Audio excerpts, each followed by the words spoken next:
Chevy is planning to stay in NASCAR for the immediate future, and Denny Hamlin has picked up a major sponsor for the remainder of 2025. What's going on, guys? It's Daniel, and welcome back to our video. We got some NASCAR and other motorsports stories discussed here today on the channel. Let's go ahead and just show them straight on those really quickly. We're first going to take a look at a ton of paint schemes that have been revealed over the course of the last couple days. Let's go ahead and just jump straight into them. The first paint scheme we're taking a look at is Connor Zillow's 2025 Buddy Baker Crisco throwback scheme that we'll see at Darlington.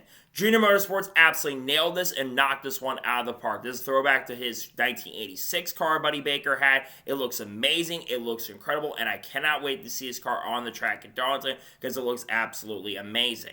The next paint scheme we're taking a look at is Riley Herbst's 2025 Lucy Breaker scheme that we'll see next weekend at Martinsville. I think the scheme's okay in my opinion. I do like the colors on this car. I like the green. I like the white. It looks pretty good. Looking forward to seeing on the racetrack in Martinsville. The next paint scheme we're taking a look at is Frankie Muniz's 2025 Rider System scheme that we'll see this weekend at Homestead. Rider Systems actually used to sponsor the sport, I believe, back in the late 1990s with Kevin LePage in the number 88 car. And I gotta say, this truck does look really, really good. And it's nice to see that Frankie Muniz does have a new sponsor for this weekend at Homestead. The next paint scheme we're taking a look at is Justin Bonzinore's 2025 scheme for this weekend at Homestead. There's nothing on the car, it's all black. I gotta say, it does look interesting. I wish the sponsor would go with Justin Bonzinore because Justin Bonzinore is a very underrated driver, and I hope they can find a sponsor for him for more races in 2025. The next paint scheme we're taking a look at is Sammy Smith's 2025 Three Doors Down throwback scheme that we'll see at Darlington. I think they know this one. It looks really good. You get the old school three doors down look that was run in 2003 in Michigan. I think it looks great. Looking forward to seeing on the racetrack at Darlington.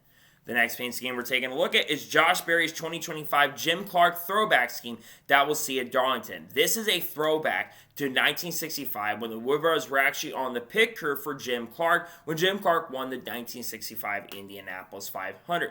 It's a really amazing story, and I think it's a pretty incredible touch, and it's something that I don't think anybody would have expected, but the Woodruffs have been in motorsports for so long, they've had history outside of NASCAR. So it's an amazing looking throwback, one of my favorites we've seen so far. Looking forward to seeing on the racetrack at Darlington. And the final paint scheme we're taking a look at is Lawless Allen's 2025 Auto Park It scheme that we'll see at Martinsville. I think the scheme looks okay. I've always been a big fan of the Auto Park It schemes, even though the driver's not as good. I think the paint scheme actually does look solid. It does look good, and I'm looking forward to seeing on the racetrack at Martinsville next weekend. And now we're going to head on to the next story of today's episode as we're talking about the Homestead purse money. So every time you have a NASCAR Cup, Xfinity, and Truck Series race, Bob Pox puts out the purse money for the event. And according to Bob, for the Cup race, it's $11,055,250. For the Xfinity race, it's $1,651,939. And for the Truck race, it's $782,900. Obviously, the Cup Series, they got an increase in the charter money for the event, so that's why the money's been up this year. Xfinity actually, I think, has got a decent amount of money for the weekend, but it's not as great. And then the Truck Series, once again, struggling to bring the funds and the sponsorship dollars in. Because one of the reasons why you've been seeing less teams entering these Truck Series races, because the purse money also is not that high. It's disappointing to see the low number, but I'm also not surprised or shocked to see the low number for trucks. But at least the Cup Xfinity Series does have some solid numbers. And now we're going to head on to the next story of today's episode as we're talking about Rodney Atkins. As it was announced a couple days ago that Rodney Atkins will be performing the pre-race concert at Bristol next month.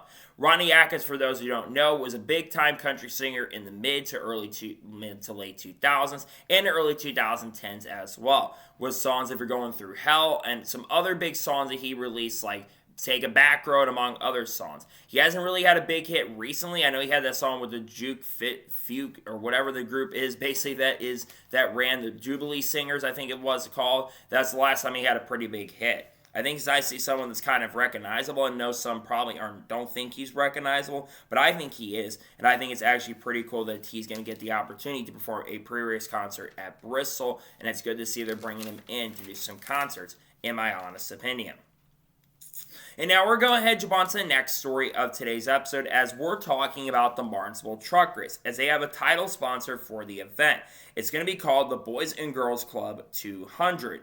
Obviously, it's nice to see the Truck Series race in Martinsville in a cup next week finally have a sponsor. They did not have a sponsor for the event originally. Last year, Long John Silver stepped up to the plate and sponsored, and now Boys and Girls Club is going to come in and sponsor the event.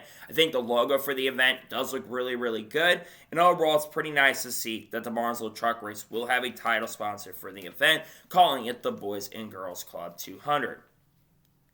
And now we're going to head on to the next story of today's episode as we're talking about Bank OZK. As it was officially announced yesterday that Bank OZK will sponsor Kyle Busch for the first time in 2025 this weekend at Homestead Miami Speedway.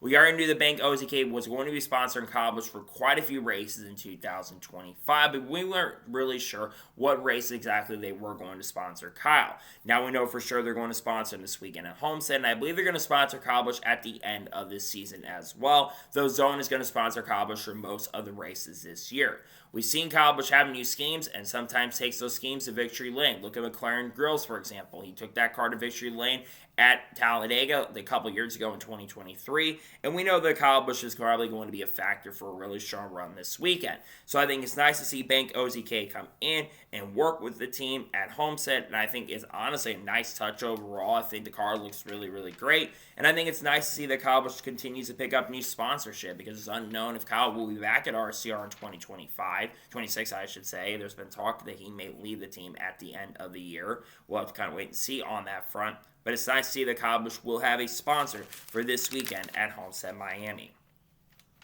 And now we're going to head on to the next story of today's episode as we're talking about Mason Maggio. As it was confirmed on Wednesday morning that Mason Maggio will drive the 53 for Joey Gase Motorsports for 9 more races in 2025, with I believe Denzi Group sponsoring him for those 9 races. Mason Maggio originally announced a 3 or 4 race schedule, I believe, with this organization, so that has been expanded for a lot more races in 2025, and that does include this weekend at Homestead. Mason Maggio is a pretty underrated driver, very, very young. I believe he will turn 20 this year, and I've seen some really good potential for Mason Maggio in the Truck Series and also even the Xfinity Series as well. I think Mason Maggio will actually do okay in the car. The one thing we got to remember is that Joey Gase Motorsports, yes, they've got Scott Austin over there, but their team just hasn't been that quick because Joey Gase Motorsports never been a fast and really strong organization in the past. So I think we got to kind of remember that in regards to this Mason. I hope he can do a really, really good job, though, because it'd be nice to see him have a really strong and good run. I think he's got a great opportunity here with the team. Hopefully Mason can do really strong runs and have a good run with this team. So I think Mason is very, very talented. We'll see how he ends up doing, and we'll see if he can run really, really well for the next couple races with this team in 2025. And now we're going to head on to the next story of today's episode as we're talking about Takuma Koga. As it was announced last night that Takuma Koga will be making his NASCAR Xfinity Series debut later this year and will drive the number 53 for Joey Gase Motorsports for 2 races in 2025. His first start is going to come at Dover in July, and then his second start is going to come at Portland going from August into September. Takuma Koga has been in NASCAR and other motorsports associated with NASCAR for about 20-something years at this point. He made his ARCA West debut in 2002, has made 125 ARCA West starts, and has scored 28 top 10s. I'm not sure what Takuma is going to do, to be honest. I know they tried to get him to run a few starts, but I believe NBM Motorsports a few years ago, but that unfortunately ended up falling through, which is really, really disappointing to see. But I hope he can do a really, really good job because it'd be nice to see this team run competitive and run well, which let's be real and honest. I'm not expecting Takuma Koga to go in that car and run very competitive because Joey Gase Motorsports, like I've already mentioned, they're not the fastest organization in the world. So we'll see what happens in regards to Takuma Koga, see how he can perform over the next couple weeks when we do get to see him behind the wheel in a few weeks from now. But I really hope he can have a strong run and have really good speed. So we'll see what happens, and we'll see if Takuma Koga can get some good runs. Realistically, I think the goal should be top 25 or top 30 if the field could kind of crash out. Because I know that Takuma has experience at Portland, which I think will help him quite a bit. But I'm not expecting much from Takuma Koga in those few races later this year. And now we're going to head on to the next story of today's episode as we're talking about Kyle Larson. Now, Kyle Larson over the last couple days has been competing in the high limit races at Thunderbolt. And Kyle Larson not only won the high limit race at Thunderbolt, he put on a show and dominated the event. I'm not sure what career win for Kyle Larson is when it comes to winning in the high limit series, but I think he's won like 10 or 15 races at this point in the high limit series. And he almost won last week as well at Las Vegas. Got beat by his protege, Corey Day, who of course is the development driver for Hendrick. And I believe he had to beat Corey Day in this race as well to get it done because Corey had advanced in the B-Man, but I think he drove up front and got himself a really solid finish. Kyle Larson, we know, is one of the best dirt racers in the motorsport world, and Kyle Larson has won a lot of races in his dirt racing career. It's definitely over 200 races over the last few years, and it just shows that when Kyle Larson gets behind the wheel, he's going to be the guy you're going to have to beat to go to victory lane. This is a great opportunity for him, and not a great opportunity, it's really a big win for him nonetheless, and congratulations to Kyle Larson on picking up a well-deserved victory. He had a very, very strong car and deserves a win at Thunderbolt. Congrats to Larson on picking up a win at the Thunderbolt. Happy to see him go ahead and get it done, and once again get to victory lane with the win at Thunderbolt in the High Limit Series. And now we're going to head on to the next story of today's episode as we're talking about the number 47 hats. Now, yesterday on Twitter, the Wood brothers, which I believe John Wood runs that account, he basically had to come and put out a tweet basically clarifying the number 47 hats. Because basically, we'll talk about why in a second, but basically he says the 47 hats we have been selling for the last year or so, and we've had them on our shop, and they've been available on the 47 website. Now, why was this reaction put out there by the Wood brothers? Well, a couple days ago, I believe it was on Wednesday morning, there were some posts that were surfacing showing that Mike Walls had associated with which Josh Breer was wearing a 47 hat on the Dale Jr. dial when he was speaking to Dale Jr. about his win at Las Vegas and getting the opportunity to work with the Wood brothers in the first place. Mike Walls went on to basically associate the number 47 hats with Donald Trump. Now, Donald Trump obviously is the 47th president of the United States right now, so many people are going to assume that that 47 hat had a lot to do with Donald Trump. The problem that Mike Wallace fails to understand is the 47 hats have been around since, you guessed it, 1947, and NASCAR's had a partnership with them since the beginning of last year. Mike Wallace is, and people wonder why NASCAR did not approve Mike Wallace to get behind the wheel of a Cup car. If you cannot disassociate with the current president of the United States, and of course, the 47 brand, which has been around for almost 8 years at this point, that should tell you everything you need to know. And again, people wonder why Mike Wallace was not approved to get behind the wheel of a Cup car at Daytona. If you can't determine that difference, why Casey Mears got approved for a short track, and of course why Mike Wallace didn't get approved for super speedway, I don't know what to tell you at this point. But it blows my mind that Mike Wallace keeps trying to put himself in something that he has nothing to associate with. He's a 66-year-old man that's not making any sense here. And it's really infuriating when I see stuff like this from people like Mike. He's trying to put himself into something that he has nothing associated with. And it's really embarrassing for Mike and really, really frustrating to me. Because Mike Wallace should know better. He should have checked and made sure before he posted something like that. He got clowned on social media. And I just don't understand why Mike Wallace is thinking, yeah, I don't get it, I don't understand it, and it doesn't make sense, to be honest with you. And now we're going to head on to the next story of today's episode as we're talking about IndyCar. Now, last night it was posted by IndyCar's Fox page. They officially have updated their graphics package for this upcoming weekend at Thermal. And one thing that many people like myself notice is that there are no more cartoons on the IndyCar broadcast. It took them one race because they actually had the cartoons for the opener at St. Pete for IndyCar, and they had the cartoon characters on those broadcasts. But now IndyCar no longer has the cartoons for their events. What frustrates me is that NASCAR fans have been complaining for the last 5 years about the cartoons. IndyCar gets 1 week with the coverage on Fox, and they get treated like kings, and basically they get what they want, and they get the cartoons removed, which honestly, I'm glad they got the cartoons removed. But us NASCAR fans, and I've complained about a lot, is that the cartoon characters don't look good. Now, from what I know, there's apparently some executives over at Fox that like the cartoons, which I don't completely understand how you like the cartoons. It looks gimmicky in the NFL coverage. You don't really see that much with the MLB stuff. You don't see this with the NHRA coverage. So why is it that us NASCAR fans have to suffer with the cartoons? We've complained about it. It looks cheesy. It looks gimmicky. Nobody likes it. We've seen with Amazon, we've seen it with the CW, they don't do the cartoons. So get rid of the cartoons, please. I will say the new graphics package for IndyCar, though, does look really, really good. I like it. It looks really clean, and I think that it's good.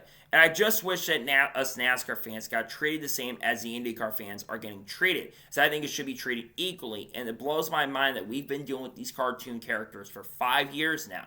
It just shows that Fox doesn't care about NASCAR too much. If they didn't have the Daytona 500, they wouldn't have the coverage. That's the truth. If they didn't have the Daytona 500, they wouldn't have signed up for the next TV deal, and we probably would have the Daytona 500 somewhere else, because that's all Fox cares about is the Daytona 500.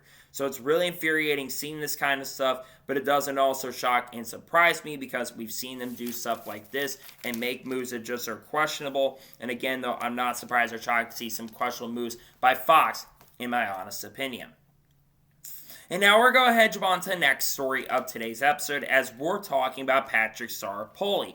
As it was announced a couple days ago on Wednesday that Patrick Sarapoli will be making his NASCAR Xfinity Series debut next weekend at Martinsville, driving a number 24 car for Sam Hunt Racing. In fact, this is a multi-race deal for Patrick Sarapoli, and I believe he's going to make around 3 or 4 starts in this car in 2025. Patrick Sarapoli made his return to ARCA earlier this year, and he's going to run a few more races this season, and actually ran very well at Phoenix, and was running inside of the top 5 before getting turned by Trayton Lasovich, and recovered to finish around the top 5 in the event. Now, I did a little bit of background on Patrick Sarapoli, because a lot of people kind of wonder who is this guy. Well, Patrick Sarapoli actually used to race in NASCAR in the mid-2010s and was actually a development driver for Michael Waltrip Racing. And he actually does have an ARCA West win that happened in 2014 at Current. So the guy actually was in the same development program that Brett Moffitt was in. And he also was at one point in the same development program that Michael McDowell was in. Michael McDowell was still around in racing, is still around in racing to this day, has multiple Cup Series wins, and is currently driving for Spire Motorsports. And then you think about other drivers, like Brett Moffitt. If the Michael Waltrip team did not shut down at the end of 2015, Patrick Sarapoli could have continued on with his racing. Now, Patrick Sarapoli doesn't have to worry about money by any ways, because Patrick Sarapoli is making a lot of money from being a surgeon at this point, and he does a lot of doctor work and all that stuff. So the guy has a lot of money right now. After the move for Patrick, I think there's a great opportunity for him, and I think he will be very, very competitive in this car, because I think the Sam Hunt Racing team is one of the fastest organizations out there, and they're growing as a team and organization. So I'm excited to see what he can do at Martinsville. It's a great opportunity. I think the Sam Hunt Racing team has gotten a lot stronger, and I think it's going to be fun to see what he can do in that car. I look for him to be pretty fast and pretty competitive with Sam Hunt Racing, because I think that 24 car of 2311 help. I think it definitely could be really strong in the few races he runs later this year. I think the goal should be top 15. I think he's got a chance to do that for sure.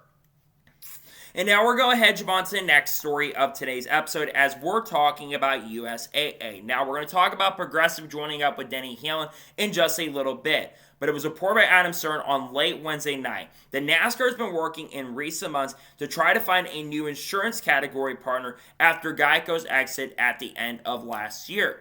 And NASCAR have been trying to acquire the Progressive sponsorship, but Progressive instead went over to work with Denny Hamlin for 2025. Now, according to what's been reported, NASCAR has been in talks and negotiations at USAA, and they're looking to use them as a potential primary partner that could be working to replace basically Geico, which left at the end of last year. This is a really, really big deal if true. USAA, of course, had a lot of commercials, and they've been growing their brand as an insurance company over the course of the last couple of years. And we've been seeing a lot of those USAA commercials, I think really since around 2021 to 2022 is when those commercials really started popping up. And I think that it would make a lot of sense for USAA to come in and be a new primary partner in the sport of how much the association, how much money they do spend when it comes to their sports marketing, among other things. You see them a lot of time with Gronkowski, and you see them a lot of times on the NFL coverage as well. So it would make a lot of sense for them to pick it up. Now, obviously, I think this is a win for Denny Hamlin, right? Because Progressive, of course, NASCAR tried to acquire, because you've got the sponsors keep going at basically having competition from the team side, from NASCAR side, and from the track side. They're all all competing against each other when it comes to sponsorship, which is really frustrating. Now, could we see maybe Progressive still do some stuff, maybe with NASCAR? That is certainly possible. I know Eric brought this up on the channel, but apparently from what he had heard, it sounded like Progressive could have been the secondary title for the NASCAR Progressive Series, for the secondary series. There are rumors about that, and that could still happen with Xfinity leaving at the end of this year. We're still waiting on what that sponsorship is going to be for the season. Nonetheless, I think it's kind of crazy that they're trying to pick up different sponsorships for the year, and it seems like USAA is one of the front runners to pick it up. We'll see what happens in regards to USAA's future, and maybe we do see them become the primary insurance company that works with NASCAR. We'll have to wait and see if it does end up happening for sure later this year. And now we're going to go ahead and jump on to the next story of today's episode as we're talking about the wildfires around Homestead Miami Speedway. So, as many of you have been probably seeing a lot of the images and videos that have been surfacing, there's been a lot of wildfires happening in the bottom of Florida over the course of the last couple of days. And there have been a lot of questions about the future of this race. Now, over the last couple of days, the city of Homestead and Mayor Steve Losner, who is the mayor of the Miami-Dade County area, he basically provided an update in regards to the situation of what's going on. As of this moment, at this time I'm recording this video, which is Friday morning around 7:17 Central Standard Time, from what that he has said, they have contained about 30 to 35% of the fire, and the races that are planned to happen during the weekend for the Xfinity, the Trucks, and the Cup Series races, they're still going on at this moment. So the races at this time are not canceled for the Truck Series race later tonight, which is going to be the drivers only broadcast on Fox. The Xfinity race tomorrow afternoon will not be canceled, and the Cup race will not be canceled as well. It is really concerning about when you see stuff like this happening, because when it comes to NASCAR, anytime they go anywhere, you either have rain or you might have wildfires show up. And I wasn't alive the last time NASCAR had to cancel races for wildfires, which was 1998 when they had to move the Pepsi 400 to the end of the season to, I believe, the second or third to last race of the year. They had to move it after Talladega, which is the first time in a long time where they had back-to-back races for super speedways. That would change, of course, in 2024 when they move Atlanta to the second race of the year. So as of this moment, they're not planning to cancel it right now, which as much as I think that I would think they probably should be safe, I understand why they want to keep the events going. They're going to try to contain it, because I've seen some of the images out there, and it doesn't look that great, to be honest. So I hope personally that they can get it figured out. They can get the wildfires contained. I just wanted to basically talk about that because it's been kind of a big story going around over the course of the last couple of days. But as of this moment right now, they're not planning to cancel the races at this time, and it looks like the events are still going to be going on despite the wildfires going on currently at the moment outside of the Homestead Miami area. Hope they can get contained so we can get racing in this weekend. But one time we probably honestly need some rain. As of this moment, it doesn't look like there's any rain in the forecast, which is kind of disappointing for this weekend because I think it would have been able to be there to contain some of the wildfires going on, in my honest opinion. And now we're going to go ahead and jump on to the next story of today's episode as we're talking about Kevin Harvick. Now, we kind of talked about this on the channel earlier this week, but Kevin Harvick was speaking on his Happy Harvick podcast, and this revolved around qualifying for the NASCAR Cup Series race at Las Vegas. And you could hear Kevin Harvick not being very happy about the wide open cars that we saw during qualifying, but he talked about it once again on the Happy Harvick podcast. He basically went on and said that he's wanting to call for more horsepower on the next-gen cars. He says, put more horsepower in the cars. He doesn't understand why they're wide open around a track in Las Vegas, and he basically says we need more horsepower in the next-gen cars. I completely agree with Kevin Harvick here. The next-gen car needs more horsepower at these types of tracks for qualifying. I'm going to mention qualifying here because I think that going wide open at a track like this, it's not that great. Now, that being said, I will say that the intermediate racing with the 670 horsepower package has been very, very good. Now, would adding horsepower to the car after qualifying, would that make the racing a lot better? I'm not entirely sure. It might make the racing a lot better because I think that the next-gen car, like I said, at the intermediate tracks, has been really, really good. Would some of the dirty air effects that we have seen, would they go away? That is certainly a possible thing, but I agree with Harvick, especially for the short tracks. I think the short tracks, they need horsepower. As much as the short track racing with Goodyear and what they've done to make the racing at the short tracks improve, I think what they've done has been really, really good. But still, the next-gen car, at short tracks has not been that amazing and has not been that good. So I think that if they put more horsepower on those types of tracks, I think the racing would actually improve quite a bit. You're going to have, one, a tire that's going to fall off a lot more than it's already falling off. And number two, you're going to have the corner speeds go up a little bit. And you're also going to have a better racing product at the short tracks. It's not going to be perfect because I think there's other things on the next-gen car that are fundamentally flawed currently at the moment. But I think if they were to add horsepower to the next-gen cars, I do think that the racing actually would get a lot better. And I really hope there's a chance and possibility that they can go ahead and add more horsepower in the near future. I think, like I've already mentioned, it can definitely make the racing a lot better. So we'll see what happens in regards to the future when it comes to adding horsepower, because NASCAR, for some reason, they don't want to add horsepower to the next-gen cars, which I don't really understand, because again, I think the racing quality will get a lot better, especially at the short tracks. We'll just have to wait and see if NASCAR does something about that down the road. But I agree with Kevin Harvick, the next-gen car needs more horsepower. I would love to see it go back to like 2014 when we had like 900 horsepower, 850 horsepower, because the racing was amazing during that time, and you had some incredible qualifying speeds, which were really fun to watch, in my honest opinion.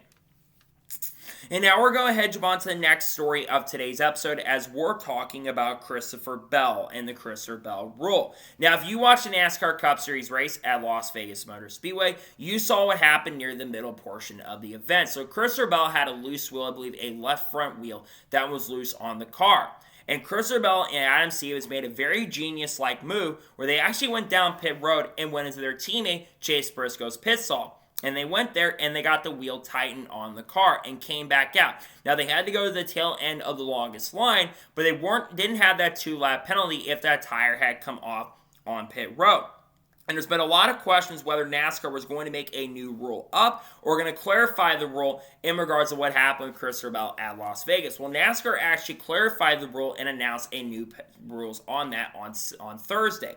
NASCAR says that you can't pit for adjustments in another pit stall. However, if you do have a safety issue, which we'll talk about some of those safety issues in a second, you will basically get the very similar penalties. If you have it during the yellow flag, you just go to the tail end of the longest line. If you pit another person's pit stall during green flag, you just come through for a pass-through penalty. You don't have to do a stop and go or anything like that. It's just a normal penalties. Now, if you go into like a pit stall for like adjustments like adding fuel or competitive adjustments, you will get lap penalties. Safety issues do include loose wheels and tires coming off, a jack on the bottom of the car, and some other safety issues that might be put on the car as well. So the loose wheel thing that we have seen before, where the wheels have been coming off of these next-gen cars, that would be included in the safety issues. And I think that this actually is a really good change for NASCAR, clarifying these rules, because here's why I think it's actually a really, really good change. We have seen a lot of issues with the next-gen car, and I feel like they're becoming more of an issue once again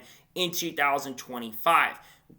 These single lug cars and the single lugs on these tires have been causing a lot of issues for the teams, and we've seen a lot of issues in regards to the car wheels coming off the cars and going on the track. If you just go to someone else's pit stall, you can basically fix this issue. Now, there's going to be the talking point about the fact like the single car teams are going to have an issue. I think that those teams will get help from the people that were selling their charters, I'm pretty sure. Because of the 51 car, yes, they're a single car team, but they get help from RFK.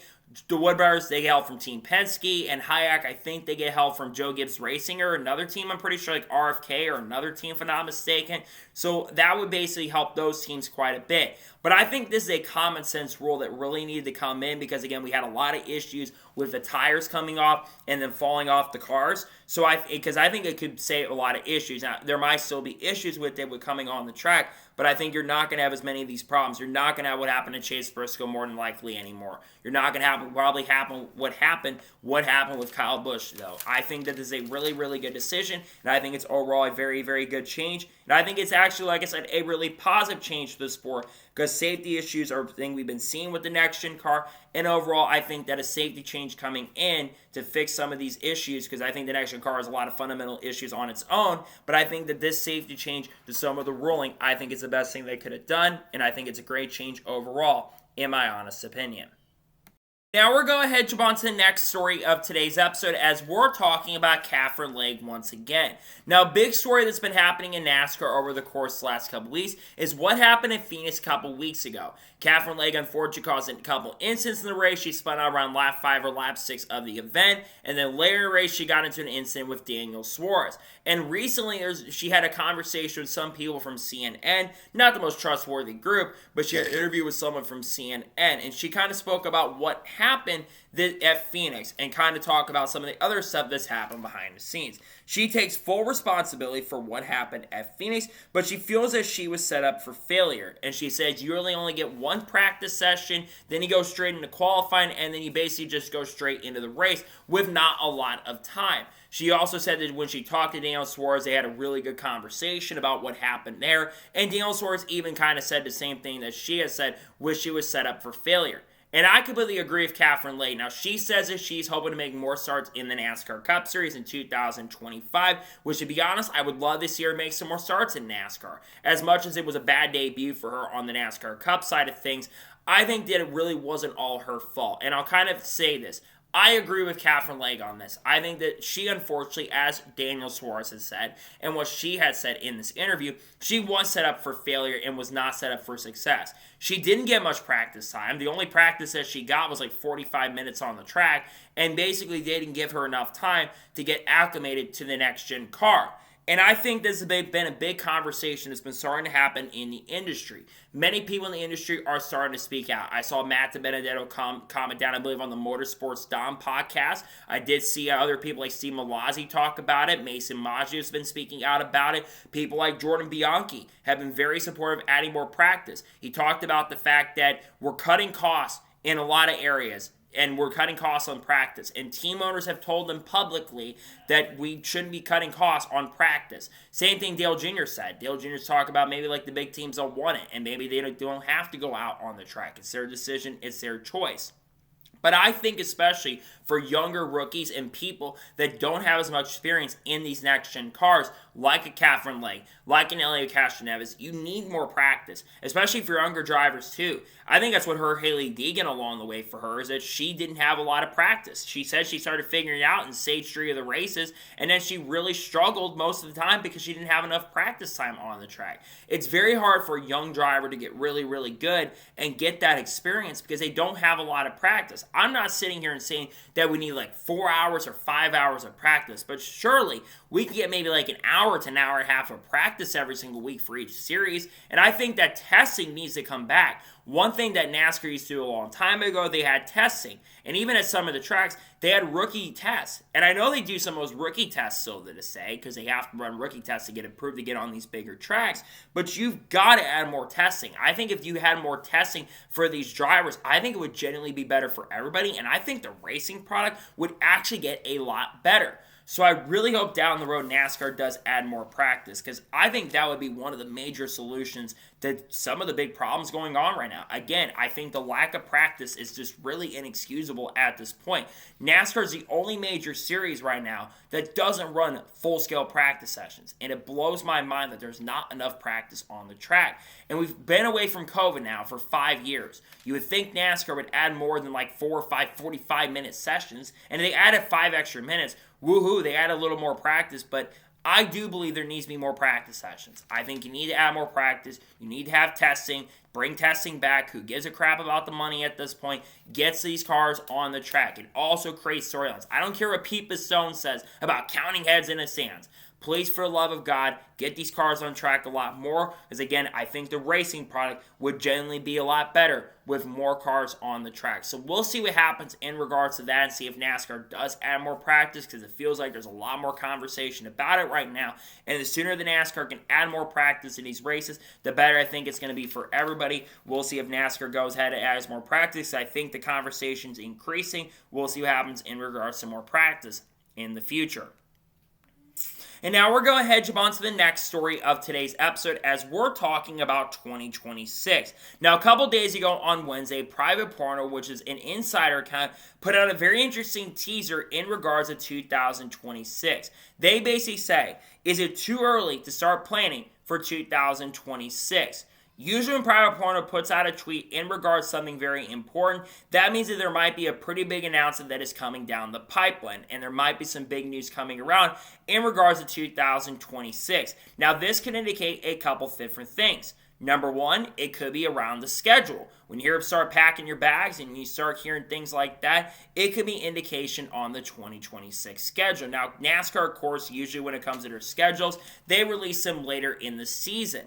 And they've been releasing them a lot later in the year. Now, sometimes they'll release certain dates of the schedule for the upcoming season a little earlier, but they go ahead and usually talk about the next year's schedule when we get a little bit closer to that. So I think that could be it. Could it be something revolving around Homestead? Could it be around the Canada stuff? There's been a lot of chatter that NASCAR will be going to Canada in 2026, so maybe we see something revolving around Canada for next year. That could be something we're definitely looking at for sure. Another thing I think about is silly season. Obviously, we have not really had any major silly season moves for 2026. We do know that there's some drivers that are free agents right now. Connor Zilch is heavily rumored to replace Daniel Suarez in the 2026 season. We know that Junior Motorsports are in talks to have a Cup Series program next year. So maybe we see Junior Motorsports, they finally get their Cup program up and running for 2026. We know that Kyle Busch is technically a free agent right now. He's in a contract year with Rich Schultz Racing, and while Kyle Busch could definitely for sure stick around with Richard Schultz Racing in 2026, there's also a chance possibly he could leave the team at the end of the year and go find a new different team to work with in 2026 as well. Some think like Spire, some think maybe like Joe Gibbs Racing, even though I think Denny Hamlin more likely is going to stay JGR, and Ty Gibbs, he isn't going anywhere anytime soon, and Kyle Busch will probably struggle in that car, unfortunately. I think about other teams like, could Brad Keselowski all of a sudden just retire out of left field? Could we see like what happened with the lawsuit between 2011 and Front Row affect those drivers over there, like Bubba Wallace, Tyler Reddick, all those people? Even Todd Gillen and Zane Smith and Riley Herbst and even Corey Heim as well who signed a development deal. That could be something to definitely watch for as well. I think that 2026, we're already talking about that, and I do think we are going to start hearing conversations around silly season in the next couple weeks. As usually we start hearing stuff in April, and I would have to think that we're going to start hearing some stuff in regards to next year's silly seasons department for 2026. And we got to think about Dodge too. We know that Dodge is going to be coming into the sport, and it's very likely that they're going to have some association in NASCAR in 2026, perhaps in the Truck Series, and then they're looking to have a Cup Series program in 2027. Could we see teams like Trackhouse switch over to Dodge when they do come into sport? Could we see Legacy go back to Dodge? That could be something definitely to watch out for in regards to silly season. But to me, I think with 2026, we're not that far away from that when you really think about it at this point. And I think a lot of conversations are going to start happening because around this time, you start hearing some things, you start hearing some chatter around the silly season side, and we also could be hearing some stuff around the schedule very, very soon as well. So we'll see what happens in regards to that, but 2026, not that far away at this point. I know it's still March, but usually you start hearing some conversations about some things, and we'll see if there's some announcements in regards to 2026 really, really soon. So I think some big things are happening very, very soon, and we'll see what gets announced here in the not-so-distant future. And now we're going ahead and jump on to the first of two major stories in today's episode, as we're talking about Denny Hamlin. As it was announced late Tuesday night that Denny Hamlin has officially picked up a new sponsor for the majority of the remainder of 2025. As it was announced on Tuesday that Progressive Insurance will sponsor Denny Hamlin for 18 races in 2025, including this weekend at Homestead Miami Speedway. Denny Hamlin, of course, at the end of 2024, lost two major sponsors. FedEx, which has sponsored Denny Hamlin since 2025 when he got up to the NASCAR Cup Series at the end of that season. They were the major backer of Denny Hamlin up until the end of 2024. And Mavis Tire, which has sponsored Denny Hamlin for around 14 to 15 races last year, they no longer are sponsoring Joe Gibbs Racing and Denny Hamlin in 2025. Obviously, they've been piecing sponsorship together throughout the year. National Depot is sponsored Denny Hamlin for 3 or 4 more races this season. And then, of course, King's Hawaiian is going to sponsor Denny Hamlin for around 3 or 4 races also this year. And they've been filling the gaps with Yahoo and Sports Clips haircuts as well. But we've been wondering when a big sponsorship announcement was going to be coming, because there's been a lot of talk and questions around whether Denny Hamlin was going to have a big sponsor deal in the first place for 2025. And now Denny Hamlin has picked up that sponsor. Now, one thing to note in regards to the major sponsorship deal is the fact that Denny Hamlin, with the sponsorship, this is only a one-year deal currently at the moment. They have not announced if they're going to get progressive once again in 2026, though I know Nicholas Cabo said on the NASCAR Weekly podcast that they're still working on sponsorship for 2026, and they probably have something in the works for next year as well. But why is this a big deal? Well, number one, Denny Hamlin gets that big primary sponsor with Progressive coming in. With Progressive coming in and sponsoring Denny Hamlin for 2025 and most of the year, that's going to get a lot of the questions off about Denny Hamlin not having a major sponsor. Denny Hamlin not having that big corporate sponsor working with him for 2025. Now they've got that big sponsor for Denny Hamlin, because Denny Hamlin lost two of the big sponsors. Now the big thing about Progressive Insurance is Progressive Insurance, they have spent a lot of money. They were the fourth biggest spender in 2024, and all other companies, Toyota, Bristol, and I believe Ford, and another big company, they all have association with NASCAR in some way, shape, or form, and they are involved in a sport, whether it's manufacturer or sponsoring a team. And now you've got Progressive, which is the fourth biggest spender in 2024. Now they're working with them in 2025. Now, big question has been asked, could we see like some commercials with Progressive, with Denny Hamlin and Flo? That is something that definitely could be in the works down the road. I don't know if they're going to be doing that at this time, but I would love to see Progressive get involved in that way and have Denny Hamlin in a Progressive commercial. You think about all the activation they're doing currently at the moment with NASCAR right now, and I think it would make a lot of sense to have a Flo Progressive commercial. It would absolutely make a lot of sense for something like that to happen. Now, in regards to some other stuff, we kind of talk about the other thing. It helps Denny Hamlin's future as well. Because we know that Denny Hamlin, he is not that far away from having the end of his career come up. Denny Hamlin is going to be 45 at the end of this season. And there's a very realistic chance and possibility that Denny Hamlin is in one of the final years of his NASCAR career. In 2025 could have been the last year, and I thought there'd be a chance he would retire at the end of the year. But Denny Hamlin's probably going to be back at this point for 2026. We know that his contract, from what I know, I think his contract does come to an end at the end of the 2026 season. So Denny Hamlin's last season could be 2026. And I think for Hamlin, this is going to relieve a lot of that. Now, obviously, Denny Hamlin's got a lot of other stuff going on currently at the moment right now. He's got the lawsuit happening behind the scenes right now, and he's got other big projects that are going on behind the scenes. He's got a family he's raising right now. So Denny Hamlin is starting to get a little bit older, and he's got other priorities that he's focusing on. Plus, he's running a team with 23XI and Michael Jordan, even though Michael Jordan is going to be at the track for a while with the lawsuit going on right now, and I'm not being very happy with NASCAR. I think that this still is a massive deal nonetheless for the organization as a whole, because picking up a big sponsor like this can really help the team in a lot of ways, because Joe Gibbs Racing is at this point pretty much sold out on some sponsorship for the year. The big question now is what happens next season. And the other thing we ask ourselves, will 2026 be the final year for Denny Hamlin? Because we all thought with the M&M stuff with Kyle Busch, that's one of the reasons why Kyle Busch left Joe Gibbs Racing in the first place, is because there wasn't that big corporate backer and sponsorship working with Kyle Busch. So to me, this is a major, major deal, and I think it's huge to see a company like Progressive Insurance, one of the biggest insurance companies out there, coming and working with Denny Hamlin this season. It's a big deal because we know that Joe Gibbs always wants those big sponsors, but every other driver in the Cup Series had a big sponsor for the year. Think about Chase Briscoe with Bass Pro Shops, Christopher Bell with companies like DeWalt, and also Interstate Batteries. You think about Ty Gibbs of Monster Energy and SAIA, Kyle Larson, HendrickCars.com, Brad Kozlowski with the Kroger branding for all three of his cars. Of course, Daniel Suarez with Jockey and Freeway Insurance, Ross Hussein with Kubota and Busch Light, and then, of course, Shane Van Gisbergen with WeatherTech and also Red Bull as well. To me, this is a major, major deal for Denny Hamlin, and it's a big win on the sponsorship front for Denny Hamlin for 2025, and it's great to see that Denny Hamlin has officially picked up a new major sponsor for the 2025 season.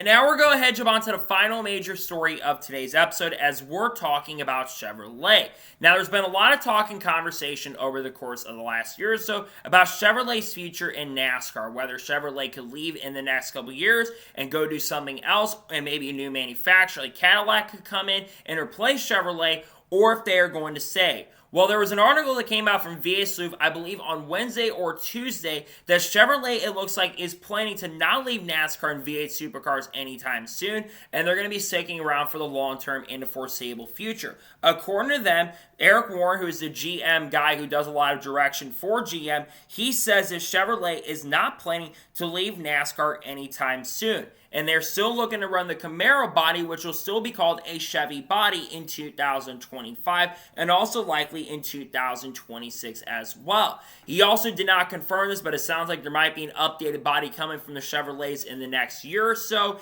and they are working on some other major projects as well. He did indicate that there are some new projects that are coming down the line for Chevrolet. He can't reveal exactly what projects are coming down the line, but Chevrolet will not be leaving NASCAR anytime soon. Chevrolet is the most successful manufacturer in NASCAR history. They've won over 800 races and are closing in on 900 wins currently at the moment, and are the winningest manufacturer in the next-gen era. And they haven't won a championship in the next-gen era, but Chevrolet also, I believe, has the most championships in NASCAR Cup history. I believe still has the most wins in the Xfinity Series, and also the most wins in the Truck Series as well, currently at this moment. Chevrolet's won over 1,000 races across the board, and they've had a lot of success in NASCAR's competition. The reason there's been a lot of rumors and worry about it is the fact that people are thinking that Chevrolet may jump ship in the next couple years because of the fact that Chevy doesn't have a production car currently at the moment, because the Camaro was discontinued at the end of last year, and they're currently running zombie Camaro bodies, and they're not calling them Camaros anymore, they're just calling them Chevrolet bodies, and that's what they're going to be called for the foreseeable future. Now, does Chevrolet have something in the pipeline down the road that could come in? That is certainly possible. There is definitely a possibility that we could see a new part of the Chevy group come in. The problem is they're not making a sedan over at Chevrolet. Now, obviously, a lot of these manufacturers are changing the way they were all kind of going toward the electric side of things, and a lot of these manufacturers are taking a backtrack. Even I think GM has been taking a little bit of a backtrack on going all electric as well, because the governments, they want people to go toward the electric side of things, and they're not selling much when it comes to the electric side. I kind of pay attention to the car industry a little bit, and electric vehicles are not selling as much as they were looking at, and we all thought by 2040 we would see all electric vehicles out there. Well, that's not going to happen at this point, and we're probably not going to see 100% or even 80 or 90% what they projected about 10 years ago, what they were thinking it was going to be like in 2035 and 2040. So Chevrolet, they're backing off on that, going toward the electric side. Now, apparently they're working on a secret project. There were some people talking about maybe like the Impala coming back, and maybe the Chevy Malibu coming back, or something like the Studebaker or something like that coming back. But that unfortunately ended up falling through, and they didn't have a new car that came in at that front. Apparently there wasn't enough interest in it, and that's why they dropped the Chevy project that they were working on. Now, again, they have, because the next-gen car is basically just a body, right? So they just have to update the body for the next couple of years until a new car comes in, because Toyota, they have the new Camrys that are coming out, I believe, this year. You've got Ford that's got their own Mustang, and while they've kind of gone toward the electric side of things, they're still making, I believe, a non-electric Ford Mustang currently at the moment. But what does this mean for the manufacturer side? Well, this unfortunately means that Cadillac will not be coming in the sport. I think it'd be really cool if Cadillac was to come in and basically be the replacement for Chevrolet, but as mentioned, they're not coming in.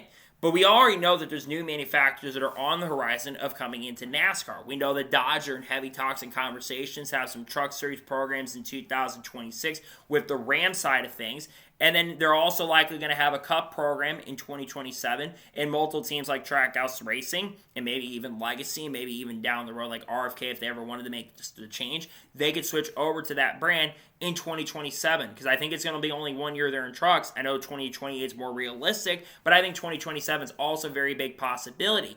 And then you think about the rumors of Honda. Honda may jump ship from IndyCar at the end of next year. Their contract comes to close at the end of next year, and it's very likely they're not going to be in the IndyCar sport. And even Chevy's Power talked about it, even though it sounds like Chevrolet, they're sticking around. But it might hurt IndyCar's branding, because some of those teams might jump ship and go somewhere else and race, because when you lose a manufacturer, sometimes you lose those teams. But as for Chevrolet sticking around, it is a really big deal, right? Because Chevrolet is the most recognizable brand in NASCAR history, and they've had won the most championships with teams like, of course, Hendrick Motorsports, won like 15 championships at this point, and of course, Rich Schultz Racing has 7 championships with Dale Earnhardt, and they've won championships with Stuart Haas Racing, 2011 to 2014, and they've had a lot of success in the history of sport. Junior Johnson won some championships back in the 1980s as well. If Chevy was to leave the sport, it would be very, very disappointing disappointing. It would have been absolutely very shocking if that was to happen. But it sounds like right now at the moment Chevrolet is not planning to leave anytime soon, and they're probably going to be around at least through the rest of the decade, which is exciting to see. Which, again, is only about 5 years away at this point. But it's really exciting to see that Chevrolet more than likely is going to be sticking around in the sport. They've got a lot of really great drivers over there. They've got a really solid development program. Chevy's got a lot of good development drivers like Connor Zilic and Carson Quavel coming up through the ranks. You think about also other people that are in Cup right now. Shane Van Gisbergen and Kyle Busch, Kyle Larson, Chase Elliott, Alex Bowman, William Byron. All drivers very successful. Then you think about Ross Chastain, Daniel Suarez. Drivers had some success. Chevrolet's in a really solid position. All Inspire Motorsports too with Carson Hocevar, Justin Haley, and Michael McDowell. They're looking really strong currently at the moment, and Chevrolet, at least for now, is going to stay in NASCAR, which is exciting to see. Glad to see they're not planning to leave the sport anytime soon, and they're going to be sticking around in 2026 and for the foreseeable future. So, that is going to today's Law NASCAR News and Motorsports News episode. I want to thank you guys for watching. Please subscribe to the channel, notifications on, so if I win a video, it does go live on my channel. Follow me on Twitter, Facebook, and Instagram, and support me on Patreon as well. Let's get below of that and comment your thoughts below on today's episode. How excited are you to see that Chevrolet is not leaving NASCAR anytime soon? Let me know your thoughts in the comments below. And what are your thoughts about Denny Hamlin picking up a new major sponsor? Let me know your thoughts in the comments below. Tonight on the channel, you're going to see the Truck Series race review from Homestead Miami Speedway. We've got the drivers-only broadcast going on. Tomorrow on the channel, you're going to see reaction to Xfinity qualifying, Cup qualifying more than likely, and you're also going to see the Xfinity Series review. And then, of course, on Sunday, we'll have the starting lineup video for the Straight Talk Wireless 400. We also will, of course, have the Cup review and probably a Shane Van Gisbergen video dropping, perhaps. And then on Monday, we should have a NASCAR news video discussing news over the course of the last couple days. Got a lot of great content dropping coming out soon that I cannot wait for you guys to check out. So anyways, and people like Haley D and Shane Van Gisbergen, Cars, Kurt Busch, Kyle Busch, all that good stuff. We'll talk about that on the channel relatively soon.